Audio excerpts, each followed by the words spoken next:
Hello, MavMind Collective, and welcome to another episode of the Hypnosales Show. Today, we're going to be talking about the leadership motto known as be brief, be bright, and be gone.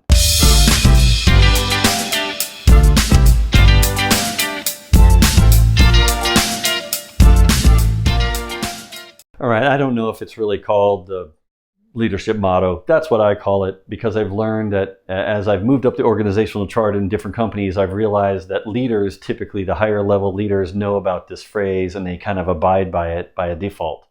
And it could because it does a lot of things for you as a leader. And before I knew about this phrase, before a great boss, mentor that I had shared it with me, I was violating all the things, I was doing the opposite of all the things in this phrase. I was never brief. I was never really bright, or as bright as I thought I was, and I was never gone. I was always there too long. So I would over-explain things. I would send emails that were too long, explaining things too much. Even if it was something clever, it didn't come across clever. It didn't come across bright because there was just too much stuff there, too deep. I was going down the rabbit hole too fast. And that was mainly because I was an expert in what I was doing. And I kind of felt like, since I know all this stuff, I need everyone else to know this stuff. Or you should want to know this stuff, don't you? Don't you want to know how this all works? Don't you want to know the reasons why I want to do all these things? The 5, 10, 15 reasons, because as you can probably tell, I'm a teacher type of a person. I want to teach people things. I want to explain things. I want people to get good at things. I want them to benefit from the knowledge that I have. I want to share it with them.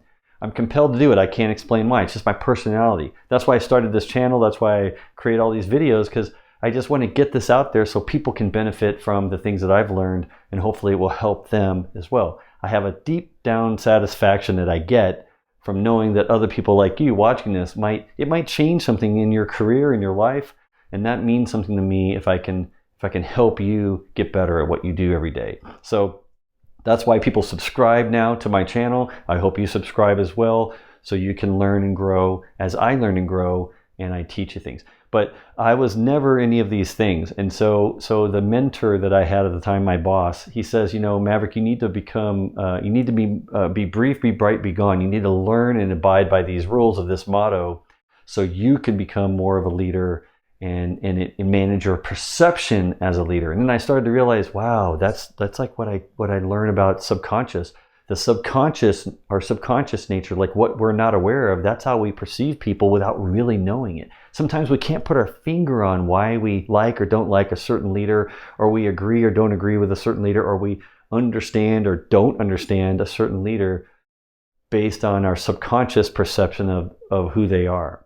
So as soon as I started adopting this motto and I started to be more brief, I started to be a little bit more brighter in my explanations.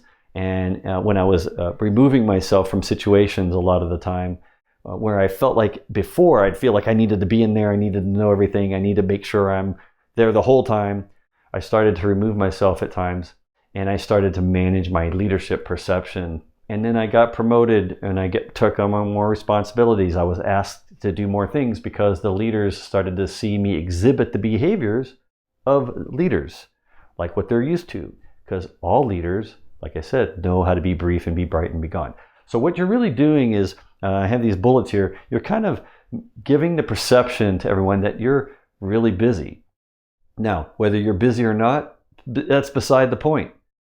The fact is you want to manage the perception that you're busy.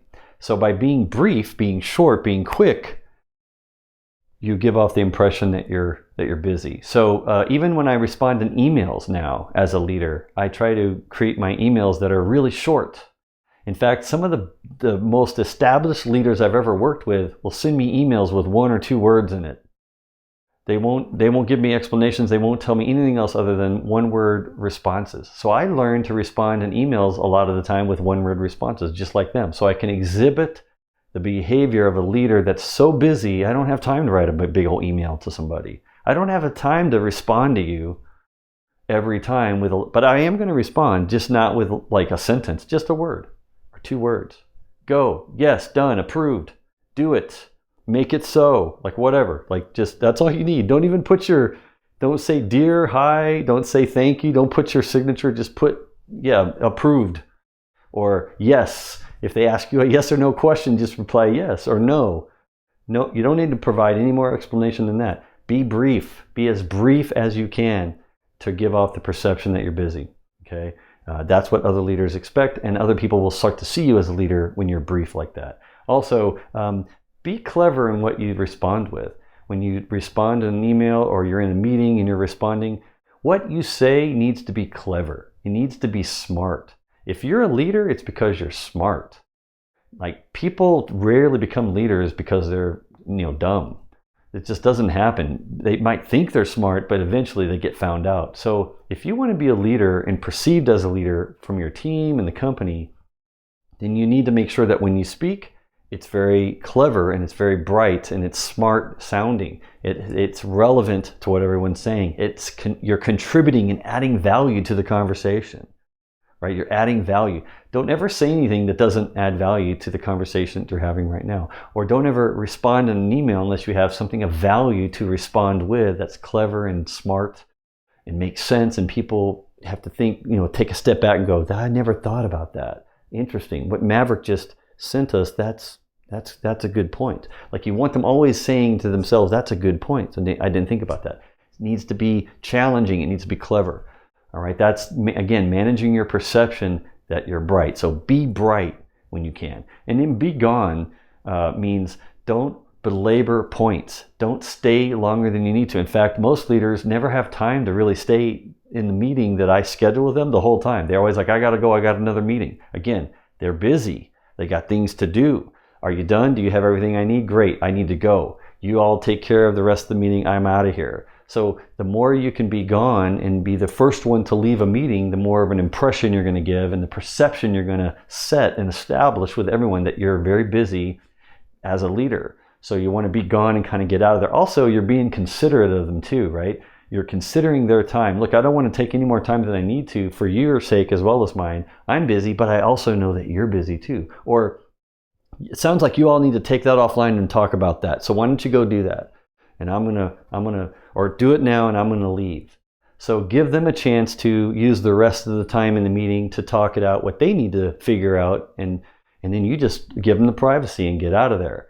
Again, leaders are respectful and considerate of everybody else, just as much as they respect and expect everyone to give them the time that they need to go take care of what they need to. Like, you got to be considerate of me and I'll be considerate of you. It's mutual. It's a mutual respect and a mutual expectation of each other to give each other the time we need to get things done, because we're about getting things done here. We're about establishing a plan, executing on the plan, delivering results. Ultimately, as leaders, we're paid to deliver successful results and outcomes. Desired outcomes that everybody needs for the business, for the team, for the company. And so you got to go do that. So again, be brief, be bright, be gone. Some of the best advice I've ever received. I think about this all the time in any communications I have when I'm attending meetings. I'm always checklisting the questions. Am I being brief right now? Can I be brief during this meeting? How can I be brief? Short, to the point. How can I share only what's necessary in this meeting or in this email or in this response, on this call? How can I be bright? How can I be clever? How can I add value right now? How can I get out of this meeting and be done and have everyone perceive me as, hey, look, I got to go, but you all need to take care of this? Because that's how leaders behave. That's how they think. They're always being considerate of everyone's time, and they're always concise, to the point, and then they get out of there because they've done their part. Now it's your turn to take over the rest of it and finish and figure out how to do the rest of the stuff that's involved. Okay. So again, great motto, leadership motto. I know this is going to help you, and you're going to be thinking about this tomorrow and the next day in the future about how you can be brief, you can be bright, and you can be gone in every corporate communication that you're involved with, just like I do. Thank you for watching. I know you find value in these videos, didn't you? Now, if you, like me, are in a customer-facing role, you want to get better every day at what you do, but you don't have to watch another video if you don't want to.